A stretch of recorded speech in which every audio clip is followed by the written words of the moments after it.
कुछ ना कुछ खरीदने को, जैसे हो रोशन मेरे कल्बो रूहो। ये दुनिया एक मिसल कागज फूल है, ये दुनिया एक मिसल कागज फूल है। जिंदगी में बंदगी तू करना है, जिंदगी में बंदगी तू करना है। जिंदगी बे बंदगी शर्मिंदा है, जिंदगी बे बंदगी शर्मिंदा है। दुनिया में हो दुनिया का तलबगार ना हो, बाजार से गुजारो खरीदार ना हो। दुनिया में हो दुनिया का तलबगार ना हो, बाजार से गुजारो खरीदार ना हो। ये दुनिया एक मिसल कागज फूल है, ये दुनिया एक मिसल कागज फूल है। जिंदगी में बंदगी तू करना है, जिंदगी में बंदगी तू करना है। जिंदगी बे बंदगी शर्मिंदा है, जिंदगी बे बंदगी शर्मिंदा है। या अय्युहल्लज़ीना आमनुत्तकुल्लाह वकुलू कौलान सदीदा। এই আয়াতের ভেতরে আমার আল্লাহ তাআলা তার মুমিন বান্দাদেরকে দুইটা আদেশ দিয়া দিলেন। তার বান্দাদেরকে আমার আল্লাহ দুইটা আদেশ দিয়েছে। ও বান্দা, আমি আল্লাহ তাআলা তোমাকে দুইটা আদেশ দিয়া দিলাম। এই দুইটা আদেশ যদি বান্দা পালন করতে পারো, আমি আল্লাহ তাআলা দুইটা পুরস্কারের ঘোষণা দিয়া দিলাম। এক নম্বর আদেশ হলো বান্দা তুমি তাকওয়া অর্জন করো। দুই নম্বর আদেশ হলো বান্দা তোমার জবানটারে কন্ট্রোল করো। জবান দিয়া কখনো মিথ্যা কথা বলা যাবে না, তোমার জবানটারে কন্ট্রোল করো। এই দুইটা জিনিস যদি বান্দা তুমি পালন করতে পারো, আমি আল্লাহ তোমাকে দুইটা পুরস্কার দেওয়ার ঘোষণা দিয়ে দিলাম। এক নম্বর পুরস্কার হলো ইউসলিহ লাকুম আমালাকুম, আমি আল্লাহ তাআলা তোমার টুটা ফাটা আমলগুলোকে পরিশুদ্ধ করে নিব, অর্থাৎ কবুল করে নিব। দুই নম্বর পুরস্কার ওয়ায়াগফির লাকুম যুনুবাকুম, আমি আল্লাহ তাআলা তোমাদের জীবনের সব গুনাহগুলো মাফ করে দিয়া জান্নাতের মেহমান বানাইয়া দিব। হারকে দারাত খৌফে হক দার দিল মুদাম, জান্নাতুল মাওয়া দেহাত উরা মাকাম, जुज़्बा हक ची जे मखाज इंसो जा, फजले उआ मस्ते दर्जुम ला जहा। एरे नबीर आशिक उम्मतेर दल, आमार अल्लाह ताआला बोललेन बांदा তুমি দুইটা আদেশ মানো। বান্দা যদি দুইটা আদেশ মানতে পারো, আমি আল্লাহ দয়ার নজরে তোমাকে সঙ্গে সঙ্গে দুইটা পুরস্কার দান করব। হাদিস শরীফের মধ্যে মায়ার নবীও বললেন, ও উম্মতের দল, দুইটা জিনিসের হেফাজতের জিম্মাদারি যদি নিতে পারো, বাইয়াজমান লিমা বাইনা লাহইয়াইহি ওয়া মা বাইনা রিজলাইহি আজমাল্লাহুল জান্নাহ। বান্দা যদি তুমি দুইটা জিনিসের হেফাজতের যদি জিম্মা নেও, আমি মায়ার নবীও জিম্মাদারি নিয়ে নিলাম। হাসরের ময়দানে আমি মায়ার নবী তোদের হাতটা ধরে ধরে জান্নাতে ঢুকাইয়া দিব। আল্লাহু আকবার। এরে নবীর আশিক উম্মতের দল, ও তাম্বুল খানার মুসলমান, ও ফরিদপুরের যুবক, দিলের কানটা লাগাইয়া একটু শুনবারে বাবা। এই যে আপনাদের মাঝে আসছি, আমার কোনো আমল নাই, আমার কোনো ইলম নাই রে বাবা। আমলের নিয়তে একটু কথা শুনবেন। হাদিস শরীফের মধ্যে মায়ার নবী বললেন, দুইটা জিনিসের হেফাজতের জিম্মাদারি যদি কোনো বান্দা নিতে পারে, আমি মুহাম্মদ জিম্মা নিয়া নিলাম। আমি মুহাম্মদ আমার বান্দাদেরকেও ধরে ধরে জান্নাতে ঢুকাইয়া দি। আরো আওয়াজ দিয়া বলেন কয় জিনিসের হেফাজত? আরো আওয়াজ দিয়া বলেন কয় জিনিসের হেফাজত? দুই জিনিসের হেফাজত যদি বান্দা তুমি করতে পারো, ও তাম্বুল খানার মুসলমান, তোমার বেশি ইবাদত করা লাগবে না। হাদিস শরীফের মধ্যে মায়ার নবী বলেন, আখলিস দীনাকা ইয়াকফিকাল আমালুল কলিল। বান্দা তোমার অল্প আমলই তোমার নাজাতের জন্য যথেষ্ট হয়ে যাবে। ও বান্দা, দুইটা জিনিসের হেফাজত করো। এক নম্বর হলো মাইয়াজমান লিমা বাইনা লাহইয়াইহি ওয়া মা বাইনা রিজলাইহি। তোমার ঠোঁট এবং দুই ঠোঁটের মাঝখানে জবানকে হেফাজত করো। দুই নম্বর হলো লজ্জাস্থানের হেফাজত করো। এই দুইটা জিনিসের হেফাজত যদি বান্দা করতে পারো, আমার মায়ার নবী বলেন, আমি মুহাম্মদ তোমাদেরকে ধরে ধরে জান্নাতে নিয়ে নিব। আল্লাহু আকবার। কয় জিনিসের হেফাজত? সবাই বলেন কয় জিনিসের হেফাজত? দুই জিনিসের হেফাজত।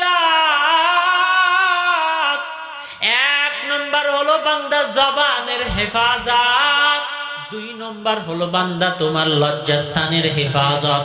হাদিস শরীফের মধ্যেও মায়ার নবী বললেন জবানকে হেফাজত করো। আবার আয়াতের মধ্যে, কোরআনের মধ্যেও আমার আল্লাহ বলেন জবানের হেফাজত করো। আমার আল্লাহ তাআলা বলেন নাই হাতটারে হেফাজত করো। আমার আল্লাহ তাআলা বলেন নাই কানটারে হেফাজত করো, পা হেফাজত করো বলেন নাই। আমার আল্লাহ তাআলা বললেন বান্দা তোমার জবানটারে হেফাজত করো। কোন তরিকায় তোমার জবানটারে হেফাজত করবা? কোন পীরের তরিকা মানা যাবে না, কোন ডাক্তারের তরিকা মানা যাবে না, কোন পীর সাহেবের তরিকা মানা যাবে না। আমার আল্লাহ তাআলা বললেন বান্দা আমি নিজে তোমাদেরকে মেডিসিন দিয়া দিলাম। আমার দেওয়া মেডিসিন মেনে মেনে তোমার জবানটারে হেফাজত করো। জবানের হেফাজত করার কথা কেন বললেন? কারণ তোমার পুরা শরীরের ভেতরে জবান তোমার এমন একটা অঙ্গ, যেই জবানটা একদিক দিয়া বড় নিয়ামত, আবার অন্য দিক দিয়া বড় ভয়ঙ্কর একটা অস্ত্র। জবানটা কেমন তোমার একটা নিয়ামত। ও বান্দা, আমার আল্লাহ তাআলা এই যে আমাকে জবান দিয়েছেন, জবান নাড়াইয়া নাড়াইয়া আমি আপনাদের সামনে কথা বলতেছি। মাইকের মাধ্যমে, মেশিনের মাধ্যমে আওয়াজটা অনেক দূরে চলে যাইতেছে। দীর্ঘ টাইম পর্যন্ত যদি মেশিনটা চলে, ফ্যানের বাতাস দিয়া ঠান্ডা করা লাগবে, না হয় পুড়ে যাবে। কিন্তু এই যে হাজার হাজার হাজার হাজার কথা আমি জবানটা নাড়াইয়া বলতেছি, আমার আল্লাহ তাআলা বলাইতেছেন একটা সেকেন্ডের জন্য জিহ্বাটা গরম হয় না। আল্লাহু আকবার। কাদেরে কুদরতুদারি বরকামাল আনতা রব্বি আনতা হাসবি জুল জালাল তুহি কাদের জলিলুল্লাহ জাহাদার বাহার হালে তুহি মেরা নিগাহদার আবুদার কশতি হালাকে কশতিয়াস আবু আন্দার জিরে কশতি পুশতিয়াস। এরে নবীর আশিক উম্মতের দল, এই জবানটা তোমার এমন একটা নিয়ামত।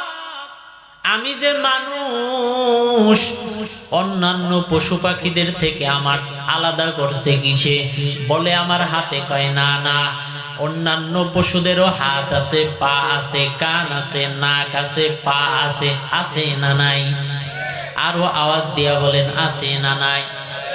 আমি বান্দার ভেতরে হাত আছে, আমি বান্দার কান আছে, নাক আছে, পা আছে, জিহ্বা আছে, পেট আছে, পিঠ আছে। অন্যান্য পশুদের হাত আছে, পা আছে, কান আছে, অন্যান্য পশুদেরও পা আছে, কিন্তু অন্যান্য পশুদের থেকে আমাকে আলাদা করে দিছে আমার জবান। কথা কোন ঠিক কিনা? এই জবান দ্বারা বোঝা গেল আমি একজন হায়াওয়ান, হায়াওয়ানে নাতে, আমি একজন বাক সম্পূর্ণওয়ালা মানুষ। এই জবানটা আমাকে অন্যান্য পশুদের থেকে আলাদা করে দিল। এর নবীর উম্মতের দল, এই জবানটা তোমার বড় একটা নিয়ামত। আমার আল্লাহ তাআলা বলেন, বান্দা এই জবানটারে হেফাজত করো। জবানটা একদিক দিয়া তোমার বড় নিয়ামত, আবার অন্য দিক দিয়া ভয়ঙ্কর একটা অস্ত্র। কেমন ভয়ঙ্কর অস্ত্র? এমন ভয়ঙ্কর অস্ত্র যেটা বেলেটের মতো চতুর্পাশে ধার, যেদিকে মারবা সেদিকেই কেটে যাবে। কবি বলেন, যারা হাতু সিনালিলা হালতিয়াম ওয়ালা ইয়ালতামু মা যারা হালিসান। কোন বান্দাকে যদি তুমি তরবারির একটা আঘাত দাও, ওই আঘাতটা দূর করার মলম আছে, ঔষধ আছে, প্রতিষেধক আছে, কিন্তু জবান দিয়া বান্দা যদি তুমি কোন বান্দার কলবের মধ্যে একটা দাগ কেটে দাও, এই দাগটা মরণের আগ পর্যন্ত আর মুছার সম্ভব নয়। কথা কান ঠিক কিনা? এরে নবীর আশিক উম্মতের দল, এই জবানটা এমন একটা অস্ত্র। হাদিস শরীফের মধ্যে মায়ের নবী বলেন, প্রতিদিন এই জবানের কাছ থেকে শরীরের সব অঙ্গ প্রত্যঙ্গ আল্লাহর কাছে ক্ষমা চায়। আমার আল্লাহ তাআলার কাছে বলেন, জিহ্বার কাছে প্রতিটা অঙ্গ প্রত্যঙ্গ বলে, ও জিহ্বা, আমাদের ব্যাপারে তুমি আল্লাহকে ভয় করো। জবানের থেকে সব অঙ্গ প্রত্যঙ্গ ক্ষমা চায়, কারণ জবান দ্বারা একটা আকাম করবে, একটা অনর্থক কথা বলবে, আর সেইটার শাস্তি ভোগ করবে হাত। ঠিক কিনা? জবান দ্বারা একটা মানুষকে গালি দিবে, আর সেইটার আঘাত আসবে চোখের উপরে। এই জন্য জবান থেকে প্রতিদিন সব অঙ্গ প্রত্যঙ্গ ক্ষমা চায়। এর নবীর উম্মতের দল, এই জবানটা তোমার এমন একটা অস্ত্র। এই জবানটা নাড়াইয়া কোনো বান্দা বান্দি যদি বলে ফেলে, কোনো বেঈমান যদি বলে ফেলে লা ইলাহা ইল্লাল্লাহ মুহাম্মাদুর রাসূলুল্লাহ, সঙ্গে সঙ্গে ওই ব্যক্তিটা বেঈমানের খাতার থেকে মুমিনের খাতায় নাম উঠে যাবে। আবার এই জিহ্বাটা নাড়াইয়া কোন মুমিন বান্দা যদি বলে, আমি কোরআন মানি, হাদিস মানি, সব মানি, কিন্তু কোরআনে বর্ণিত রাজনীতি আমি মানি না। কোরআনে রাজনীতির বয়ান আছে না নাই? আরো আওয়াজ দিয়া বলেন, আছে না নাই? কোরআনের ভেতরে রাজনীতির বয়ান আছে। কিন্তু ওই রাজনীতির বয়ান কোরআনে নাই, যেই রাজনীতি মানুষের উপরে জুলুম করা শিখায়। ঠিক কিনা? কোরআনের মধ্যে ওই রাজনীতির বয়ান নাই, যেই রাজনীতির কারণে মানুষের টাকা মেরে খাওয়ার শিক্ষা দেয়, ওই রাজনীতি কোরআনে নাই। এরে নবীর আশিক উম্মতের দল, কোন বান্দা যদি এই কথাটা বলেই ফেলে, ওই বান্দাটা মুমিন বান্দা, এবার কাফের হয়ে গেল। এই জিহ্বাটা নাড়াইয়া কোন বান্দা যদি একটা বেগানা নারীকে দুইজন সাক্ষীর সামনে বলে ফেলে, আমি তোমাকে কবুল করলাম, ওই বেগানা নারীটা তার জীবন সঙ্গিনী হয়ে গেল। ঠিক কিনা? আবার এই জবানটা নাড়াইয়া তোমার জীবন সঙ্গিনীকে যদি বলো তালাক, সঙ্গে সঙ্গে আবার ডিভাইডেড হয়ে যাবে। কথা কোন ঠিক কিনা? সব কামগুলো কে ঘটায়? কে ঘটায়? এই জবান ঘটাইতেছে। ও বান্দা, এই জবানটা তোমার একদিক দিয়া নিয়ামত, আবার আর এক দিক দিয়া ভয়ঙ্কর অস্ত্র।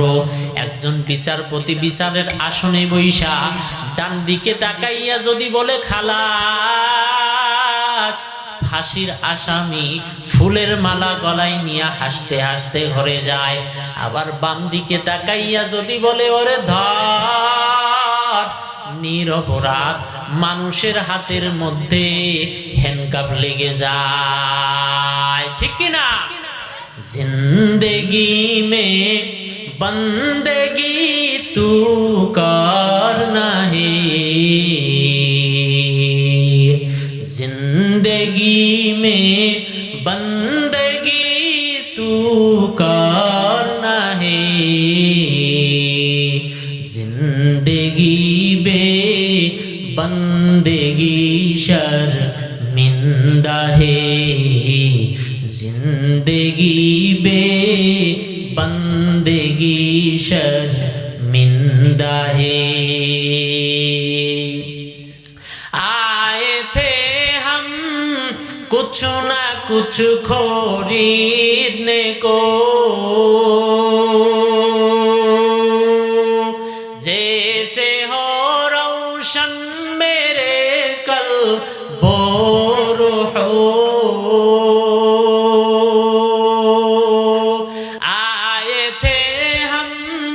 कुछ ना कुछ खरीदने को, जैसे हो रोशन मेरे कल बोर हो। ये दुनिया के मिसले कागज फूल है, ये दुनिया के मिसले कागज फूल है, जिंदगी में बंदगी तू करना है, जिंदगी में बंदगी तू करना है, जिंदगी बे बंदगी शर्मिंदा है, जिंदगी बे बंदगी शर्मिंदा है। दुनिया में हो दुनिया का तलबगार ना हो, बाजार से गुजारो खरीदार ना हो, दुनिया में हो दुनिया का तलबगार ना हो, बाजार से गुजारो खरीदार ना हो। ये दुनिया एक मिसले कागज फूल है, ये दुनिया के मिसले कागज फूल है, जिंदगी में बंदगी तू करना है,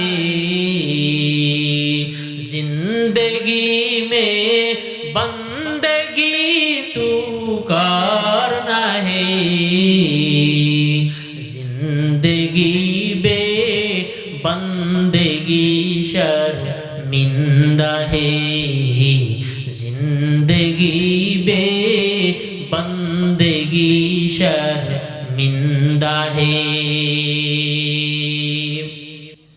यहाँ हम सब मुसाफिर दिल ना लगा, अहले दिल की नजर से रूह कर ताजा। यहाँ हम सब मुसाफिर दिल ना लगा, अहले दिल की नजर से रूह कर ताजा। शाह दौलत सब फकीर गर नेक ने है, शाह दौलत सब फकीर गर नेक ने है। जिंदगी में बंदगी तू करना है, जिंदगी बे बंदगी शर्मिंदा है, जिंदगी बे बंदगी कुन बंदगी, बंदगी बे जिंदगी शर्मिंदगी। এর নবীর আশিক উম্মতের দল, আমার আল্লাহ তাআলা কোরআনের ভিতরে দুইটা আদেশ বান্দাদেরকে দিলেন। এক নম্বর আদেশ হলো, বান্দা তোমরা আমি আল্লাহ তাআলাকে ভয় করো। দুই নম্বর আদেশ হলো, বান্দা তোমার জবানটারে কন্ট্রোল করো, জবান দিয়া যেই আওয়াজ দিবা সব যেন সত্যতার সাথে হয়, শালীন ভাষায় হয়। দুইটা আদেশ যদি পালন করতে পারো বান্দা, আমার আল্লাহ তাআলা দুইটা পুরস্কারের ঘোষণা দিলেন। এক নম্বর পুরস্কার, আমার আল্লাহ তাআলা তোমার টুটা ফাটা আমলগুলোকে কবুল করে নিবেন। দুই নম্বর হলো, বান্দা তোমার জীবনের সব গুনাহগুলো মাফ করে দিবে। আমার আল্লাহ তাআলা বললেন, বান্দা ও মুমিন তাকওয়া অর্জন করো। আমার আল্লাহ তাআলা শুধু মুমিনদেরকেই কেন বললেন, ভিন্নদেরকে কেন বললেন না? এর এক নম্বর জবাব হলো, জান্নাত শুধু মুমিন বান্দা পাবে, বেঈমানেরা জান্নাতে যেতে পারবে না। জান্নাতে কারা যাবে? জান্নাতে শুধু যাবে মুমিন, আর কেউ জান্নাতে যাবে না। তবেও সেখানে বড় ভয়, মুমিন হলেই জান্নাত পাওয়া যাবে না। কারণ হাদিস শরীফের মধ্যে মায়ার নবী বলেন, বনি ইসরাইলের দল হলো ৭২ দল, আর আমি মায়ার নবীর দল হবে এক দল বেশি, ৭৩ দল। কুল্লুহুম ফিন্নার, সব যাবে জাহান্নামে, ইল্লা মিল্লাতান ওয়াহিদা, কিন্তু এক দল যাবে জান্নাতে। হাদিস শরীফের মধ্যে বলেন, সাহাবায়ে কেরাম জিজ্ঞাসা করলেন, ও মায়ার নবী কারা জান্নাতে যাবে? ওই এক দল কারা? মায়ার নবী দুইটা কথা বললেন, ক্বালা মা আনা আলাইহি ওয়া আসহাবি, যারা আমি মুহাম্মদকে মানবে। দুই নম্বর হলো, যারা সাহাবায়ে কেরামদেরকেও মানবে। আমার মায়ার নবী যদি বলতেন, আমি মুহাম্মদকে যারা মানবে তারা জান্নাতে যাবে, কিন্তু আমার মায়ার নবী দুইটা কথা বললেন। এক নম্বর হলো, যারা আমি মুহাম্মদকে মানবে এবং যারা সাহাবায়ে কেরামদেরকে মানবে।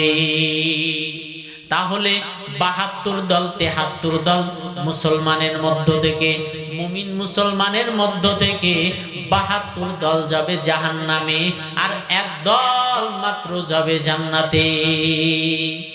এই যে ৭৩ দল হবে, আপনাদের জানা থাকলে বলবেন তো, এই ৭৩ দলের মধ্যে কি কোনো হিন্দু থাকবে?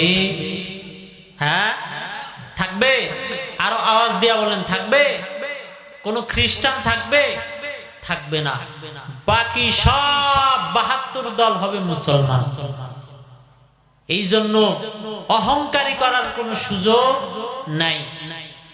আল্লাহ না জানি কোন দলের মধ্যে আমাদেরকে ফালাইয়া দেন। আল্লাহ আমাদেরকে জান্নাতি দলের মধ্যে অন্তর্ভুক্ত করুন, সকলে বলে আমিন। ইয়া আইয়ুহাল্লাযীনা আমানুত্তাকুল্লাহ ওয়া কুলু কাওলান সাদীদা। এরে নবীর আশিক উম্মতের দল, আমার আল্লাহ তাআলা বললেন বান্দা তাকওয়া অর্জন করো। তাকওয়া মানে আল্লাহর ভয়। আমি যদি আপনাদেরকে বলি ভাই আল্লাহকে ভয় করেননি, এই ময়দানে সবাই বলবে হ্যাঁ আমরা আল্লাহকে ভয় করি। যেই ব্যক্তিটা নামাজ পড়ে না ওই ব্যক্তিও বলবে হ্যাঁ আল্লাহকে ভয় করি। যেই ব্যক্তিটা রোজা রাখে না সেও বলবে আল্লাহকে ভয় করি। যেই ব্যক্তি হজ পালন করে না সেই ব্যক্তিও বলবে আল্লাহকে ভয় করি। আমি নামাজ পড়ি আমিও বলি আল্লাহকে ভয় করি।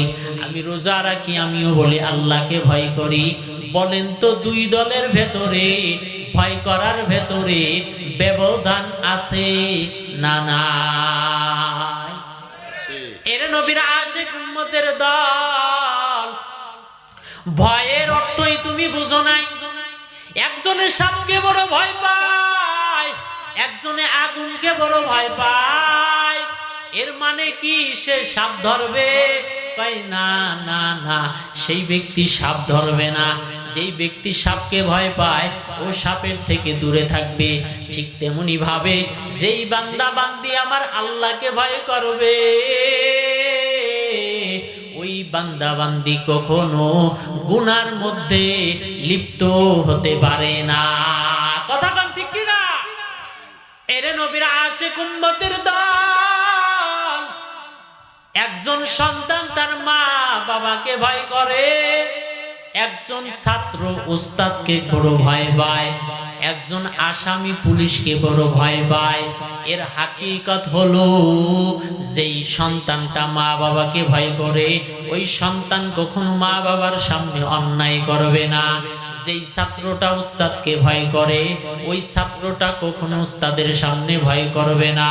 ঠিক যেই বান্দা বান্দি আমার আল্লাহকে ভয় করবে ওই বান্দা বান্দিও কখনো আমার আল্লাহর সামনে গুনাহ করবে না। এরে নবীর আশিক উম্মতের দল, আল্লাহর ভয় অন্তরের মধ্যে ঢুকাও, এই তাকওয়া অন্তরের মধ্যে ঢুকাও। قال النبي صلى الله عليه وآله وسلم التقوى هاهنا التقوى هاهنا التقوى هاهنا। তাকওয়া হলো অন্তরের মধ্যে থাকে, তাকওয়া হলো অন্তরের মধ্যে থাকে, তাকওয়া হলো অন্তরের মধ্যে থাকে। এই তাকওয়াটা জন্ম থেকে কেউ নিয়ে আসে না, জন্মের পর অর্জন করতে হয়। কই গিয়া তাকওয়া অন্তরের মধ্যে ঢুকাবো? قال النبي صلى الله عليه وسلم لكل شيء معدن ومعدن التقوى قلوب العارفين। সব পবিত্র জিনিস একটা রাখার একটা বস্তু আছে, আর তাকওয়া রাখার স্থান হলো আল্লাহ পাকের আশিকিন বান্দাদের কলব।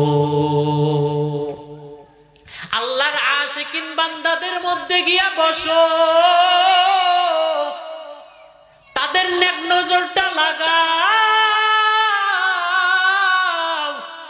তাদের নেক নজর লাগতে লাগতে লাগতে লাগতে বান্দা তোমার ভেতরে আল্লাহর ভয় সৃষ্টি হবে। সুবহানাল্লাহ বলেন। এরে নবীর আশিক উম্মতের দল, কই কেমনে হবে? এরে নবীর উম্মতের দল, একজন বেনামাজি মদখোর গাঁজাখোরের নজরে যদি একজনের মধ্যে রিয়াকশন হয়, বলো একজন কান্নাওয়ালা তাকওয়ালা তাহাজ্জুদওয়ালার চোখের নজরে কেন বান্দার ভেতরে অ্যাকশন হবে না? কথা কোন ঠিক কি না?